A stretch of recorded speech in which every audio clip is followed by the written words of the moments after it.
Bonjour à toutes et à tous et bienvenue dans G-Finance Umoa Markets. Installez-vous confortablement, on démarre tout de suite.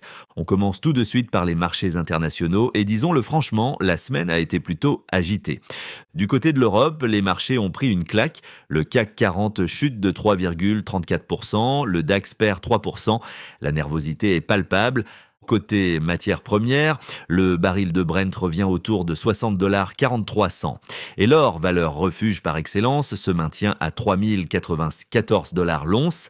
Mais derrière ces chiffres, ce sont surtout les tensions commerciales qui inquiètent les investisseurs. La Chine vient d'annoncer une surtaxe massive de 84% sur les importations américaines en réponse directe aux mesures de l'administration Trump. Et l'Europe, elle aussi, entre dans la danse avec une riposte ciblée, soja, volaille, moto. Certains produits américains seront désormais taxés à hauteur de 25%. Mais retournement de situation inattendu en fin de séance à Wall Street. Donald Trump annonce dans un revirement spectaculaire une pause tarifaire de 90 jours pour une grande partie des pays partenaires. Résultat, les marchés américains explosent à la hausse. À Wall Street, les indices s'envolent. Le Dow Jones grimpe de 5%, le Nasdaq bondit de 8%, signant au passage sa meilleure séance depuis 5 ans. Dans le détail, ce sont surtout les valeurs tech qui mènent la danse.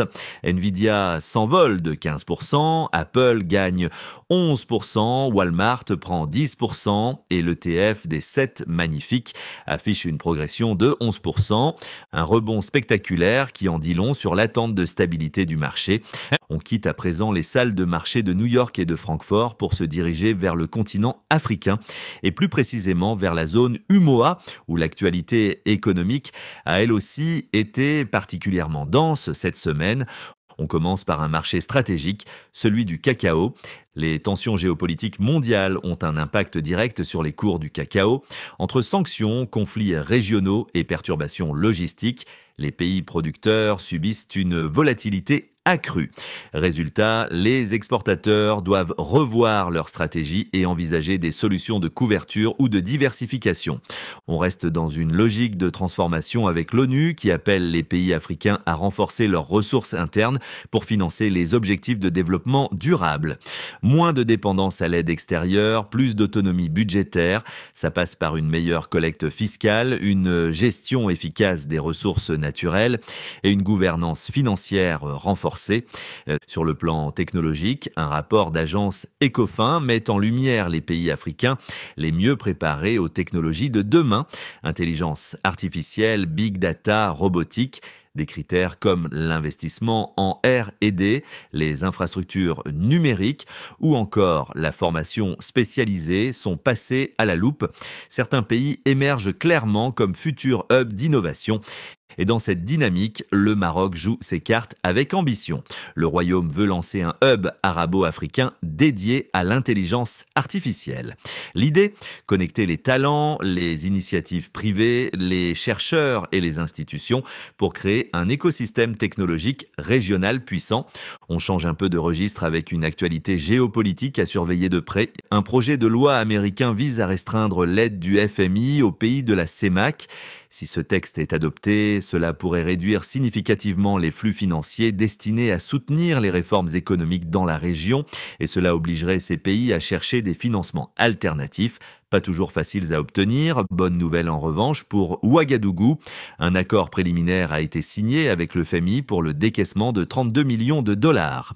Ce soutien va permettre d'appuyer les réformes structurelles et d'améliorer la gestion des finances publiques.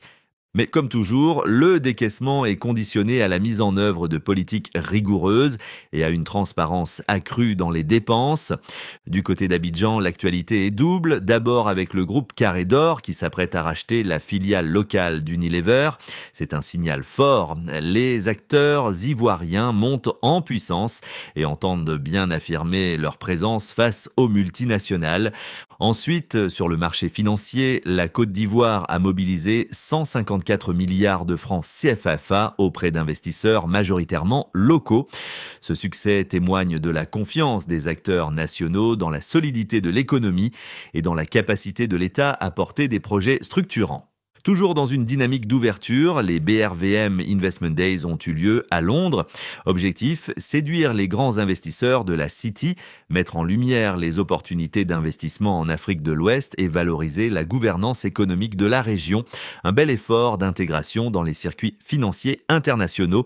Et pour conclure ce tour d'horizon, direction Dakar. Le champ pétrolier de Sangomar a produit 3,08 millions de barils en mars. Une performance solide qui confirme l'efficacité des infrastructures mises en place et qui renforce la place du Sénégal comme acteur énergétique majeur dans la région. Zoom tout de suite sur la bourse régionale des valeurs mobilières avec les temps forts de la séance du jour. On commence par le panorama global de la séance.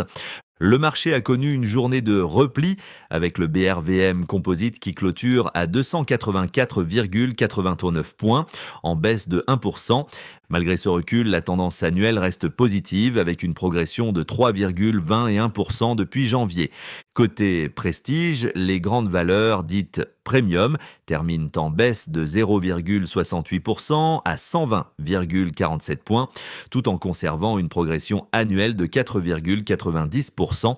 En somme, on observe une correction technique sur la journée, mais les dynamiques de fond restent bien orientées. Qu'en est-il des secteurs? Là aussi, des contrastes intéressants à noter. Le secteur de l'énergie se détache clairement avec une hausse de 3,19% sur la séance et surtout une performance annuelle de plus 20,82%. Un vrai moteur de la BRVM en ce début d'année. Les industriels progressent également de 0,74% et affichent un solide plus 16,42% sur l'année. Les services financiers, bien que légèrement en baisse aujourd'hui, moins 0,29%, confirment leur solidité avec un gain annuel proche de plus 12%. En revanche, les télécoms et la consommation discrétionnaire fléchissent, perdant respectivement 1,59% et 1,53%.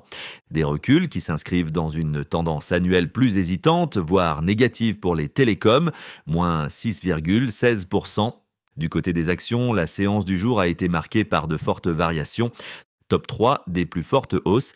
Unilever CI, plus 7,45% sur la séance pour un gain annuel de plus 9,11%.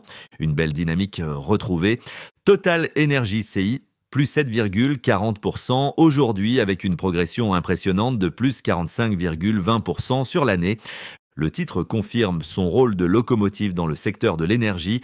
Filtisac CI, plus 6,62% en séance et surtout plus 78,38% depuis janvier. C'est tout simplement le leader de la BRVM cette année. Rien à dire. Flop 3 des plus fortes baisses. Bernabe CI, moins 7,50% aujourd'hui et une tendance franchement négative sur l'année, moins 13,15%. Un titre à surveiller de près, SAPHCI, 7,49% malgré une performance annuelle restée neutre, signe d'une volatilité à court terme.